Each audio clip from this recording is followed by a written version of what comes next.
but it was the lockout, which then required the grounding to take place. Yet you've told the committee that you've been in, we know, in extensive contact with members of Parliament from the Prime Minister down, including members of the opposition, although no approach was, as far as I'm aware, made to the Greens. But you had... Sorry, Senator, that's not true. I did meet with one of your Member of Parliament. Okay. But the evidence before this committee is that you set out in at least the week before the grounding of the fleet to deceive the government and this Parliament by withholding your plan to create a lockout. That's true, isn't it? No, it isn't, Senator. What we did is made very clear the position that the company was in, and it's in the Act, the Fair Work Australia Act, that the company has the alternative as its course of industrial actions to take a lockout. So we made it very clear. You knew that, didn't you? We knew that was always an option, but everybody knows it's always an option because it is part of the Act. But you said you've told this committee that you hadn't talked to any party about the lockout before that Saturday. We hadn't talked to any party about the lockout. We hadn't talked to any party about a whole series of stuff. But we had. But Senator, can I answer? We had talked to all of the parties about this position that the company was in. We talked to all of the parties about the operational, commercial and safety issues that we were facing, and we talked to all of the parties about the likelihood of us having to grounding the fleet at late notice, and that was discussed with all parties. Yes, but you've made it clear to this committee, Mr. Joyce, yes, that the core of your plan was a lockout, which then necessitated the grounding. But you spoke to the Prime Minister, the Minister for Transport, their opposition numbers, about the grounding, but you deceived them by not saying you were aiming at a lockout, didn't you? I don't agree with that, Senator. Everybody knows the clauses in the Fair Work Australia Act. Everybody knows that the company has the ability to do a lockout. It's the only industrial relations activity that we can. But you've told this committee, Mr. Joyce, that you've told this committee, Senator, Mr. Joyce, you've told this committee. Hang on, Senator Brown. Sorry, I was just talking to Senator Xenophon. Sorry. So, is there a point of order, Senator? Yes. If Mr. Joyce could finish his answer before Senator Brown rudely, asks his next question and not rudely interrupt. I would encourage allowing Mr. Joyce to finish his question, Senator Brown. You have the call, Mr. Joyce. So, Senator, it was very clear, as I keep on saying, that the position that we had was that we explained all of the issues that the airline's facing.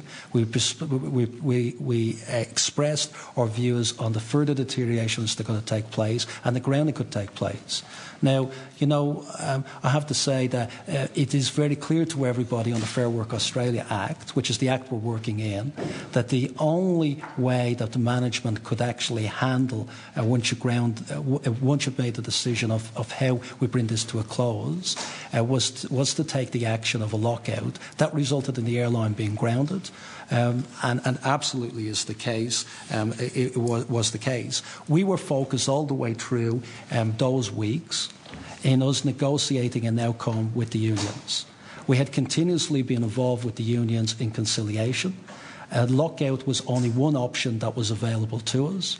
We actually had dialogue even in the hours up to the AGM with some of the unions about what would occur. So that was our prime focus. That's what we were trying to do. And it's only when we got to a position where we knew that the unions were going to escalate the dispute, we knew that the action was unacceptable to the continued operation of the company, that we made the lockout decision. Yeah. And when the lockout decision was made, then the fleet was grounded. Yes, but you've told the committee that you were well aware that the government could use Section 431 to prevent a lockout. And you went about deliberately withholding your plan for a lockout from the Prime Minister of this country and the Minister for Transport because you didn't want that section to be used. That's true, isn't it? No, that's not true. That's not true, Senator. We were in a position where we knew what our alternatives on the Fair Work were. I think the government knew what they could do in terms of intervention, and that was up to the government to decide what it was going to do. Why did you not raise your central plan of a lockout with the Minister for Transport or the Prime Minister in the days leading up to last Saturday? Because we only made that decision on the Saturday, and once I made that decision, we told the ministers, and we formed the Prime Minister's office once that decision was made. But no decision was made because our prime focus was on negotiating with the unions and trying to get a resolve. When the decision was made, we informed the people. But on your own evidence, you're not credible on that matter, Mr. Joyce, because you've told the committee that you spoke with presumably the Prime Minister and the Minister for Transport about grounding the fleet. We did. But your aim in grounding the fleet was a lockout. The result of what happened on the weekend was the lockout resulted in the grounding of the fleet. But I have to say, in the dialogue about locking out, it doesn't take much to realise that as a consequence of that, as part of that, we would be locking out people. Because the issue was, how do we bring it to a close? And the issue was, as a consequence of the action that took place, what did we do? So the only alternative that we had was to take the decision under Fair Work Australia to do the lockout, and then the fleet was grounded. But it's very clear for anybody that understands the clauses in Fair Work Australia, for anybody that understands the operation of the airline, that the lockout and, as a consequence of the grounding, go hand in hand. They go together. So when you negotiated, or when you spoke with the Prime Minister, the Minister for Transport, or their opposite numbers, and presumably repeatedly talked about grounding the fleet, but not about a lockout, which was the central plank of your plan, as it turned out, you expected that the people you were talking to in this Parliament should work out that your real plan was a lockout, even though you weren't using that term and you weren't pointing to that outcome. Senator, we were very clear in where we were as an airline. We were very clear that we were working through the negotiations with the individuals, unions, to try and get it resolved. We were very clear that the current situation, which was a death by 1,000 cuts, could not be sustainable. We were very clear that we had three alternatives to us. We had the alternative of conceding to the demands which would endanger the future of the airline. We were very clear that the other alternative was that we continue to die a death of 1,000 cuts. We were very clear with all parties that that couldn't continue. We were very clear that this could get to a grounding of the airline. Now, I can't be any clearer than that in terms of our intentions. So you were very clear about everything, but you're very obscure and devious about the fact that you're aiming at a lockout. Sorry, Senator, I think that's absolutely inappropriate to say. We were very clear on our approach all the way through. But I'm afraid I have to take you to task on this and to ask you to explain the behaviour which led to you misleading, and I say that as a result of your own evidence, Mr. Joyce, this government and this Parliament, about your central plan to lock out your workers, which would then necessitate the grounding of the fleet, because you spoke repeatedly about potentially grounding the fleet, but you never once conveyed your real plan, which was the lockout. Now, how can you be believed when that's the pattern of information transfer you give to ministers of the Crown? Can I say, Senator, and to make it very clear, the lockout wasn't our plan all along, so you're incorrect on that. You said you were talking about it for weeks. We're talking about the grounding of the airline for weeks. You told the committee that. But yes, I did, and I said very clearly, that there was talk about the grounding of the airline for weeks. But there's various different ways the airline could be grounded. And there was lots of different alternatives in which it could have happened. And I'll go through a range of them, Senator, because because I think that's important. First of all, the airline could have been grounded because the engineers or the unions fulfilled their notice, their intentions of taking 48 hours or 72 hours notice. Yes, if that occurred, sorry, Senator, can I finish?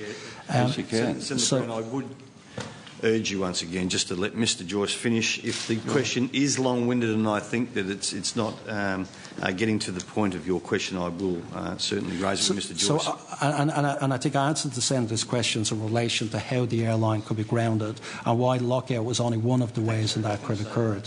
Because there was the alternative that the airline could have been grounded because of the union action, and that would have resulted in the airline having to be grounded for the same period. There's the potential that because of increased safety concerns that CASA could have continued, and they gave us that warning, could have grounded the airline because of the action that was taking place. There was the potential that the deterioration of the operation over periods of time would have resulted in the grounding of the airline, and there was the potential that a lockout would result in the grounding of the airline. So there was a range of them.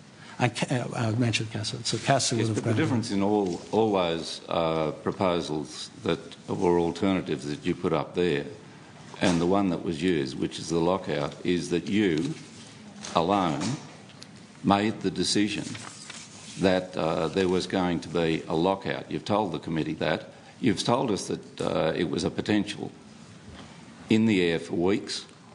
It was evolving in your mind, but you didn't tell the government or the Prime Minister of this country that that was an impending a plan that you were going to put into action, did you? As I kept on saying, Senator, we worked through our process through those weeks of negotiating with the unions. We had hundreds of meetings with the unions in order for us to get a negotiated settlement. Lockout was the last resort, and I've always said it was the last resort about where we would get to. It was the last resort for the organisation. We had 35 meetings with the pilots, 35 meetings with the lamies. We had lots of meetings in Fair Work Australia. And we were worried about the performance and the reasons why the airline could be grounded for a range of reasons, and that's what we'd communicated.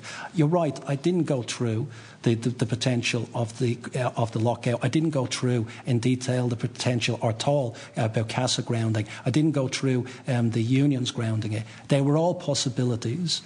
They were all possibilities, and I think everybody that was involved in the dialogue would have known they were all possibilities, and they would have known that each of those could have been the reason why the airline could have been grounded. Well, we're talking to the unions and to CASA later, Mr. Joyce, but we're talking to here about your option. And you had a big stick behind your back, and you didn't show it to anybody. And the reason I put this to you as a question. The reason you didn't show that is because you didn't want the government to intervene and prevent the lockout you were planning. That's true, isn't it? No, it's not, Senator. We are in a position where Fair Work Australia gives us the ability to take industrial action as well. There has to be balance between a company and its employees. There's nobody complaining about the massive industrial action that took place with the unions over an extended period that was putting at risk the 35,000 people, death by 1,000 cuts, was going to result in had resulted in 70,000 passengers disrupted, and it was going to last another year. Nobody was complaining over that action. That was killing Qantas. I had to do something. I did take a significant decision, I know, in having to do the lockout. I did it because it was the only way to bring this to an end. And it is very clear in Fair Work Australia that the employer has that ability. So it's not a big stick hidden behind your back. It's actually there for everybody to see and everybody to know. It is in the legislation. It's built into the legislation. For employers to be able to defend themselves, do the right thing, and to bring this to a head, which it was brought to, and brought security and certainty to all of our customers, to all of our employees and to our shareholders going forward. That's what this had to do, and it was the only alternative that was left with me. If you had told, just one more question on that, if I may, Chair. Thank you. If you had told the government that you planned a lockout, you knew that the government could thwart that plan by invoking Section 431, didn't you? No, again, your premise is completely wrong of the question, Senator. We did this because we had only one viable alternative under Fair Work Australia to respond to the union action, which is the lockout. That is the only action, the viable action that we had that we could actually do. We took that action and then the lockout. It was up to the government to decide what they needed to do. The risk assessment was very clear. The ground